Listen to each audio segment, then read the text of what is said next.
This morning started the way most mornings do for me, shuffling into the kitchen in my PJs in the dark, half awake, needing that first cup of coffee before I am fully prepared to be a human.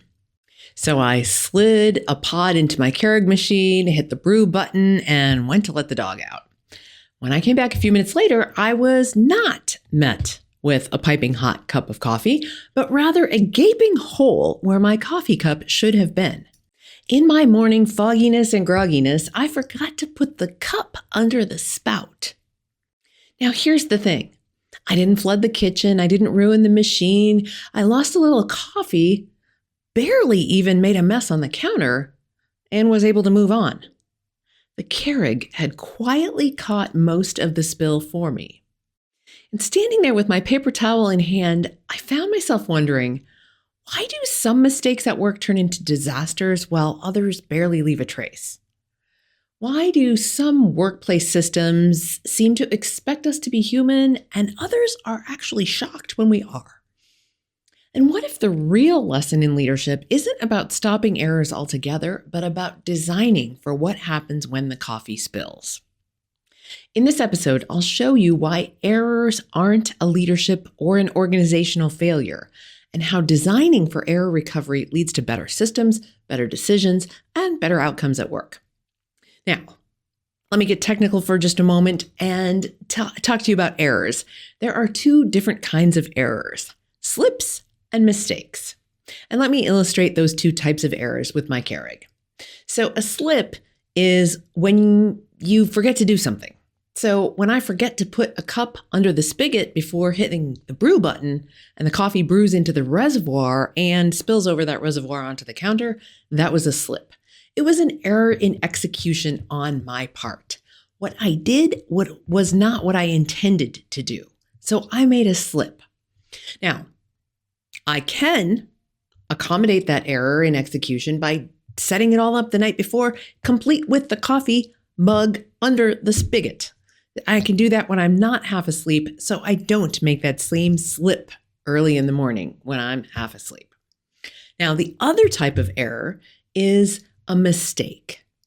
A mistake is an error in planning.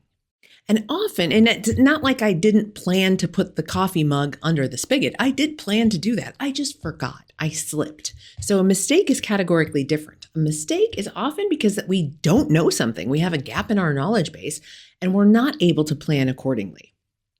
Now, I have another Keurig example for you of this. At my doctor's office, there is a Keurig. So while you're waiting for your appointment, if you get there early, you can make yourself a cup of coffee or hot chocolate. They have a few different types of pods, tea to choose from. There is a big sign above the Keurig that says to select the small or medium size, because there's 3 different buttons that you can press for a small, a medium, or a large coffee. And it says very explicitly on this big sign that they have taped up to the wall above the machine to select the medium or small, because the paper cups that they have only hold 8 ounces, which would be the medium size. So I can imagine there were lots of people choosing the large size and then having their coffee overflow onto the counter or into the reservoir that sits underneath the Keurig, where your or is part of the Keurig, but sits underneath where your coffee cup goes. So they know, and they're like instructing around it so that people don't make that mistake. Again, so a mistake would be an error in planning. So, and again, it would be if you were at the doctor's office and you hit the 12 ounce without that sign on the wall instructing you to do otherwise, it would be a mistake because you didn't know any better. So a lot of times those mistakes are gaps in our knowledge. So there's 2 kinds of errors, a slip and a mistake. Now, as I stood there with my paper towel, like literally astounded that there was not much coffee to clean up, because I have a nice big mug that gets filled to the brim. It's at least 12 ounces. And I was surprised when I went to I thought, oh my gosh, there's got to be coffee everywhere. And sure enough, there wasn't. I mean, yes, there was some coffee on the counter, but the reservoir, which sits underneath where your cup sits on the machine, is designed to catch those overflows and apparently the slips when you forget to put the coffee mug under the spigot altogether. So what I thought about as I stood there with my paper towel wiping up, again, not all that much coffee, I thought, this is what we need to do in organizational life and in leadership. We need to build reservoirs, not punishments. So the reservoir under the Keurig, it did not scold me. It did not lock me out. It did not require me to change my password. It did not send an alert to management or require that I go to retraining on how to make myself a cup of coffee. It simply contained the fallout.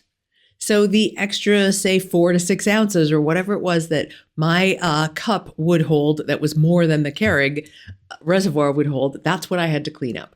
But the Keurig itself contained most of the fallouts.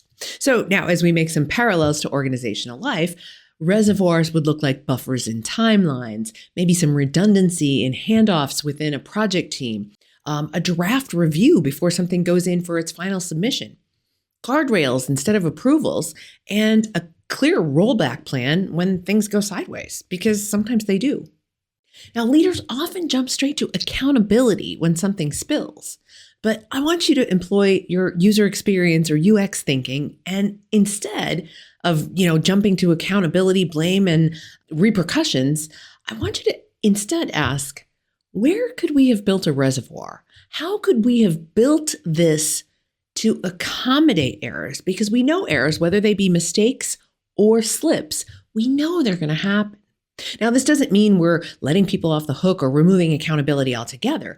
It just keeps small errors from becoming big ones. Because my small error of not putting a mug underneath that spigot ended up being a fairly small error. There was only maybe, again, about 4 ounces or so of coffee to clean up. It wasn't running off of the counter down behind the stove or anything like that. It was just a small slip to clean up.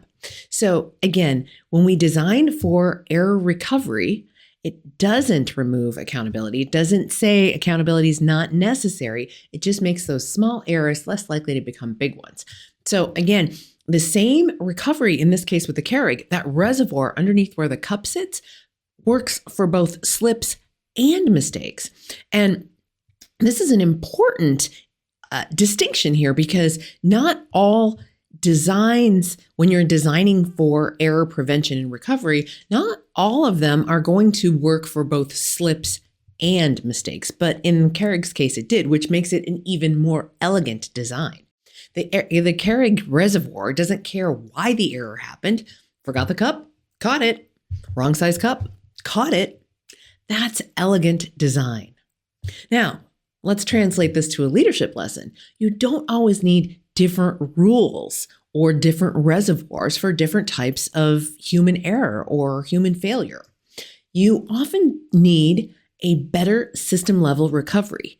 Think again, the analogy of building that reservoir, building into the system some way for people to recover easily from errors. So at work, leaders spend an enormous amount of time diagnosing who messed up and why did they mess up. But really, I think the more powerful question is, why did the system that we've designed allow this to turn into a mess in the first place? And designing recovery is first going to reduce the stakes of being human, because it is human error that leads to most mistakes and slips and, again, errors in organizational life.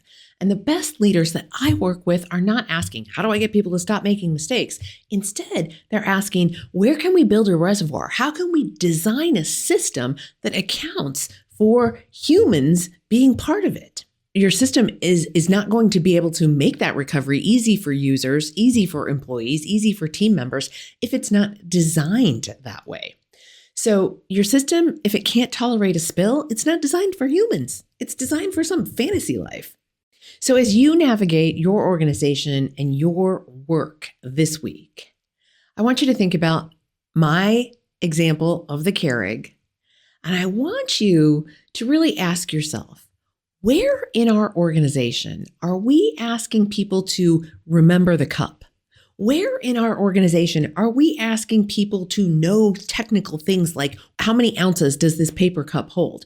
Where are we asking them to know that and to not either slip up or not make mistakes?